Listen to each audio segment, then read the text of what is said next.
Hello everyone, তোমাদের কী অবস্থা?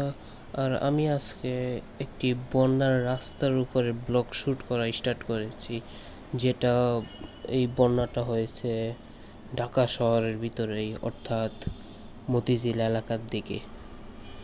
আর এই ভিডিওটা স্টার্ট করা হয়েছে ঈদের 2-3 দিন আগে থেকে।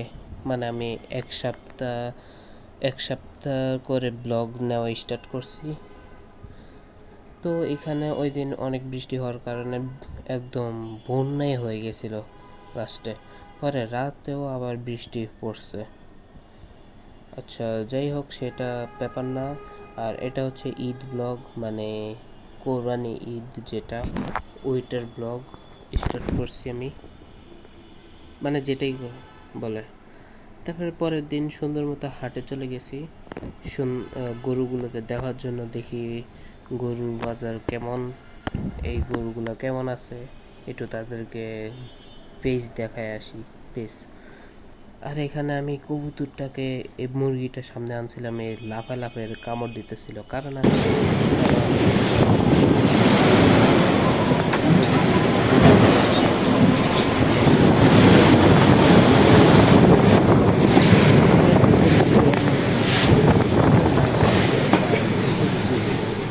ওই টাইমে এমন বৃষ্টি হচ্ছিল, বাতাস এমন হচ্ছিল, গাছগুলো সুন্দর মতো খোলা যাচ্ছিল, দোকানগুলো বন্ধ হচ্ছিল না। বারান্দাতে তারপরে ওই দিন আর ভিডিও করিনি। পরের দিন আমি ভিডিও স্টার্ট করছি। ওই দিন স্যার আসছিল আর রাতে ওই কাহিনী মাহিনী হয়েছে, আর ভিডিও করিনি। আর পরের দিন এখানে ক্লথ বিছাইছি, বৃষ্টি আর আসতেছিল এখানে। আর এখানে আমি কিছু একটা করতে যাই, মানে আঙ্গুল কাটা গেছে পুরা।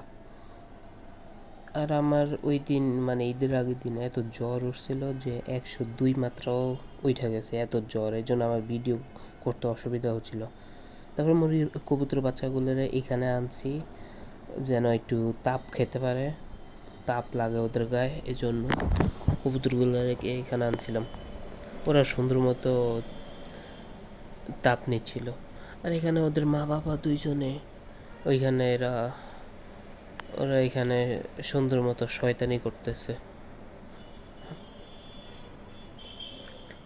আর ওরা ওইখানে কি সুন্দরভাবে মুখটাকে একদম আগুনের দিকে রাখছে যেন একটু আরাম লাগে। আচ্ছা, যাই হোক, তো আমার 102 ডিগ্রি উঠে গেছে এমন এক টাইমে, মানে ঈদের টাইম। এই জন্য আমি কোনো কিচ্ছু করতে পারতেছিলাম না। পরে বিকেলের দিকে গেছিলাম নিচে নিচে গিয়া গরুগুলোকে দেখছি, মানে কি বলে, বকরি বা কিছু একটা বলে। আচ্ছা, যাই হোক, মানে আমার বাড়ির অবস্থা দেখতেছি, দেখি বাড়ির অবস্থা কি আছে। আর এখানে ঈদ উপলক্ষে এই প্যান্টটাকে পর্যন্ত পরিষ্কার করে ফেলছে, আর ওটা শ্যুটও আমি করে ফেলছি। আচ্ছা, আমার ভিডিও কেন জানি অতিরিক্ত নড়তেছে, আমি নিজে খেয়াল করি নাই আগে। এই যে এখানে 4-5টা গরু আছে, বা বকরি, বকরি বলা যায়, বকরি নাকি অন্য নাম আমি সঠিক জানতেছি না, মানে আমার মনে আসতেছে না। তো এটা ছিল আমাদের বকরি।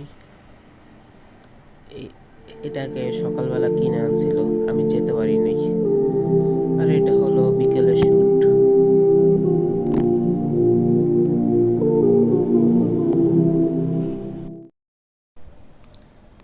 আর পরের দিন ঘুম থেকে উঠছি 5টা বাজে, অর্থাৎ ঈদের দিন আমি 5টা বাজে ঘুম থেকে উঠে ফেলছি।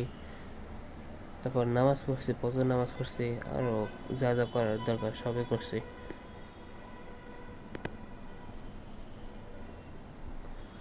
তারপরে এখানে আমি একজন ভালো ছেলের মতো ঈদের দিনে আমি এখানে চাদর বিছিয়ে ফেলছি, আম্মু যেটা বলছে আমাকে চাদর বিছাতে, ওটাই করছি।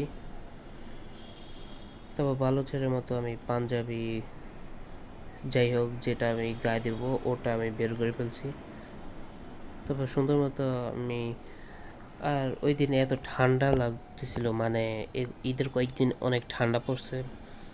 আর সকাল 6টা বাজে ওই ফ্যানও দিই নাই, অনেক ঠান্ডা ছিল।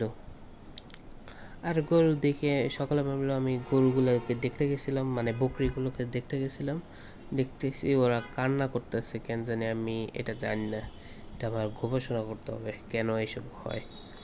তারপর ভিডিও আর করি নি ঈদের দিন, মানে ঈদের টাইমে মসজিদে যাওয়া আসা এসব কিছু করিনি। পরে কোরবানি করছে, সকালেই করে ফেলছিল। তারপর আমরা এখানে একটু শান্তি হয়ে এখানে খাইছি, ভাত খাওয়া শুরু করছি। তারপরে এখানে একজন ভালো ছেলের মতো আমি মাংসগুলোকে কি বলে এটাকে এখন মিক্স করব, মানে মশলা সহকারে।